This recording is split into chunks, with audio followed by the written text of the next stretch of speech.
যেটা শেয়ার করব বলেছিলাম সেটা হচ্ছে দেখো, এই বেসিনটা আমার লাগানো ছিল এখানে, আর এই কলের ব্যবস্থাটা ছিল না, তার জন্য হচ্ছে এখানে কলের ব্যবস্থা করেছি।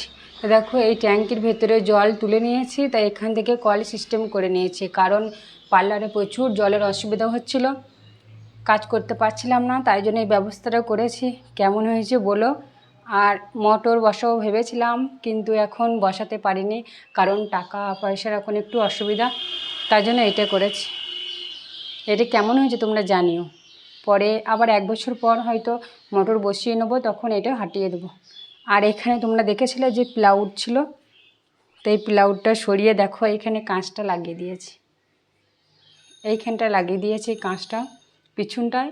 আর পাল্লাটা একটু বড় হয়েছে, অনেকটা বড় হয়েছে। প্লাউডটা সামনে ছিল বলে মনে হচ্ছিলো যে অনেকটা বড়, অনেকটা ছোট, তার জন্য এখানটা হাঁটিয়ে দিয়েছি। সব আসলে পরে বসতে অসুবিধা হতো, তার জন্য বড় হয়েছে। দেখে বুঝতে পারছো তোমরা, এই দেখো দেখে বুঝতে পারছো। ওই দেখো ট্যাঙ্কিটা, এখানে বালতি করে জল নিয়ে এসে ঢেলে দিই। আর চলো দেখাই।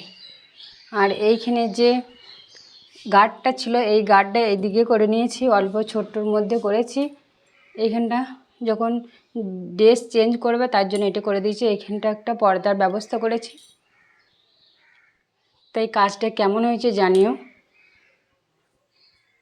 আর ভালো লাগলে লাইক করে পাশে থেকে। আর এই দেখো মেশিনটা, আমি মেশিনে সদ্য কাজ করি, সেলাই করি।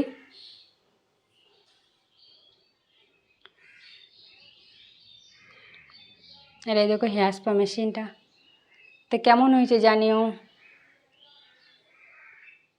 টাটা।